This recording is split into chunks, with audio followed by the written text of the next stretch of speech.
মিথ্যে কথা আমাকে বলার চেষ্টা করবে না। তার মানে আমার কাছে কোনো কিছু একটা লুকিয়ে যাওয়া হচ্ছে, তাই তো?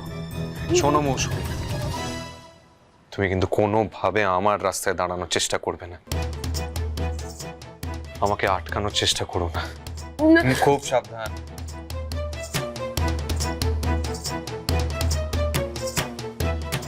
খুব সাবধান। শোনো না, বলছি এখন বাইরে যেও না, আমার কথাটা শুনে যাও। বাইরে এখন যেও না মৌসুমী, আমাকে ছাড়ো। খারাপ ব্যবহার করতে আমাকে বাধ্য করো না, কোনোভাবে আমার রাস্তায় দাঁড়ানোর চেষ্টা করবে না।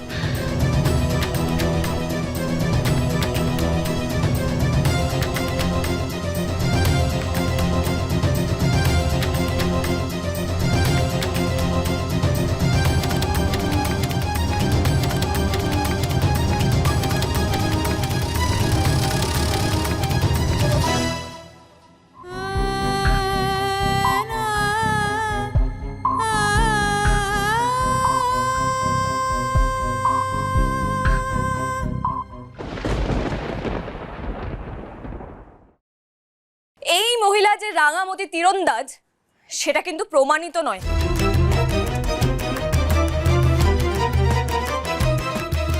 এসব তুই কি বলছিস বিহু? সবই তো মিলে গেছে। মিলে গেলেই হলো নাকি?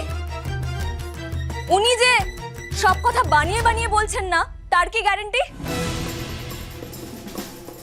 গোটা দুনিয়ার লোক জানে রাঙামতি তীরন্দাজকে মুদ্রা ঘর থেকে তুলে নিয়ে গিয়ে তাকে মেরে সমুদ্রে ফেলে দেওয়া হয়েছে। আজ এতগুলো বছর পর রাঙামতি তীরন্দাজের মতো দেখতে এই মহিলাকে নিয়ে এসে এসব গল্প শুনিয়ে এই মহিলাকে আমাদের বাড়িতে ঢোকানোর চেষ্টা করা হচ্ছে না তো?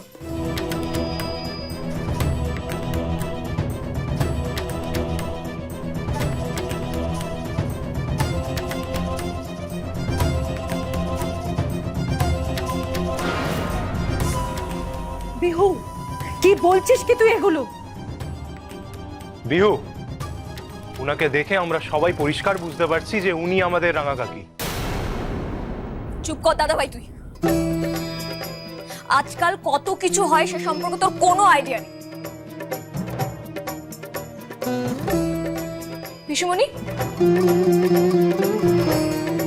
যে মানুষটা নিজে জানে না যে সে কে, শুধুমাত্র আমাদের বাড়ির কারো মতো দেখতে বলে তাকে আমাদের বাড়িতে কি রাখতে দেওয়া যায়?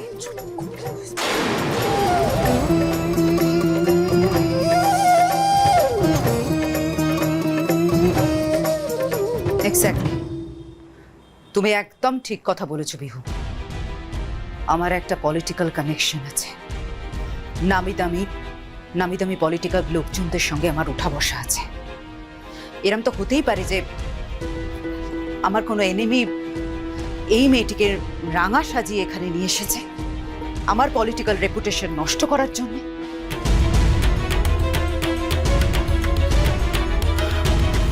কোনোভাবেই এই মেয়েটিকে এই বাড়িতে থাকতে দেওয়া যাবে না। শুনে নিয়েছো তোমরা? এই মেয়েটি এই বাড়িতে থাকতে পারে না।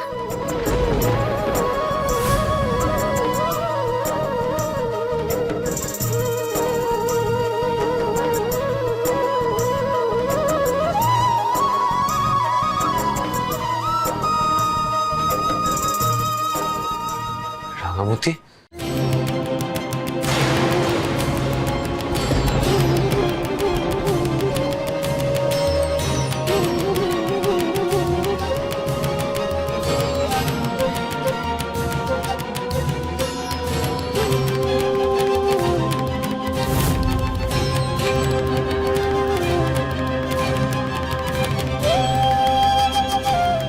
বাবা, বাবা তুমি আবার নিচে নেমে এলে কেন?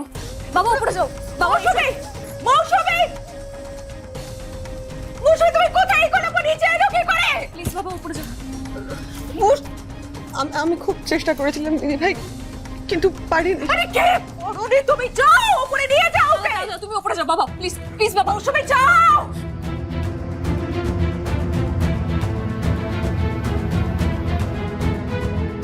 এখনো বাবা প্লিজ, এখনো বাবা ওখানে যে এখনো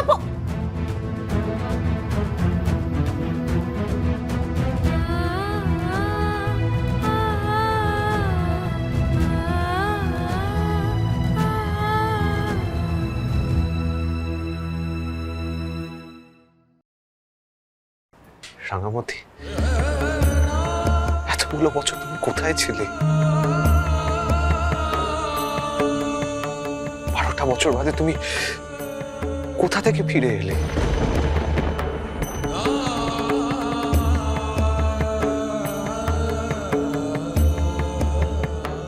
দেখো সবকিছু কিরকম পাল্টে গেছে, ছেলে মেয়েগুলো বড় হয়ে গেছে।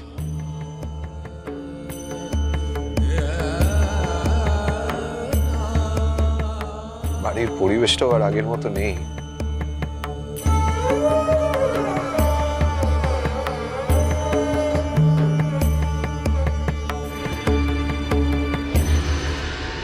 ভালো আছো?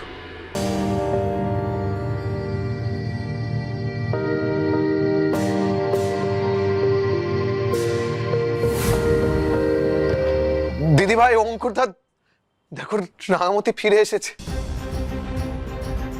ঠিক আছে ভাই, আমি বুঝতে পারছি, কিন্তু তুই একটু শান্ত হ প্লিজ, একটু শান্ত হ।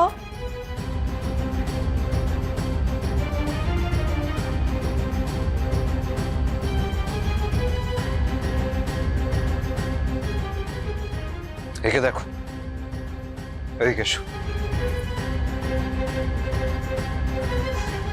দেখো একে।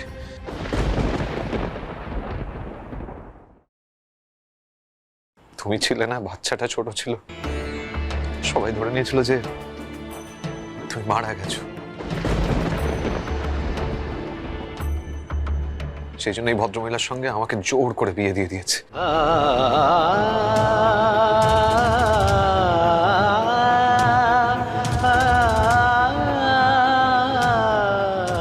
ভালো করে দেখো ওনাকে রাঙামতি।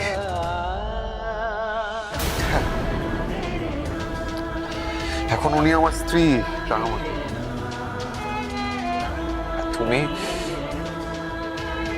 কেউ নও।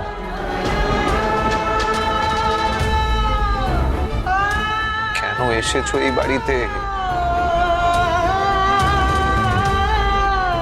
মৌসুমী, মৌসুমী, ওকে এখান থেকে নিয়ে যাও। এইসব উল্টো পাল্টা কথা শোনা জাস্ট কোনো মানে হয় না। যাও, নিয়ে যাও ওকে। চলো, তুমি চলো, চলো এখান থেকে। কিন্তু তোমায় ঠকাইনি রাঙামতি, বিশ্বাস করো।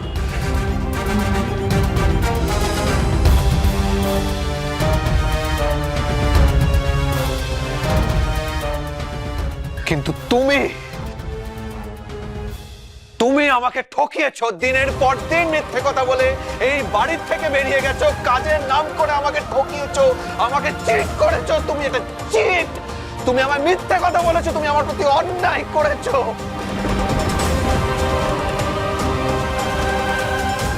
মৌসুমী, স্বামী হিসেবে আমার এগুলো জানার অধিকার ছিল। তুমি অন্যায় করেছো, অন্যায় করেছো আমার সাথে, অন্যায় করেছো, তুমি অন্যায় করেছো রাঙামতি।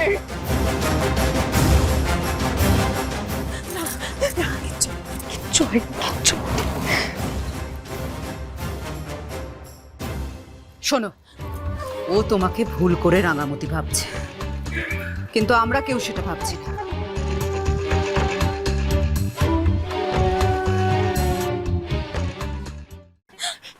অরুণাভ বাবু, আপনার যদি মনে হয় সত্যি ও রাঙামতি, তাহলে কিন্তু সেটা আপনাকে কোর্ট থেকে প্রমাণ করে আনতে হবে। নিশ্চয়ই ম্যাডাম। দেখুন, এটা আপনাদের পারিবারিক ব্যাপার, তাই আমি খুব একটা কথা বলছিলাম না, মানে নাক গলাতে চাইছিলাম না, কারণ আপনাদের পারিবারিক ব্যাপারে কথা হচ্ছে। কিন্তু দু একটা কথা না বললেই নয়, তাই বলতে বাধ্য হচ্ছে। যাকে আপনারা রাঙামতি বলে চেনেন, তাকে আমি বিগত 12 বছর ধরে চিনি তুরা হিসেবে।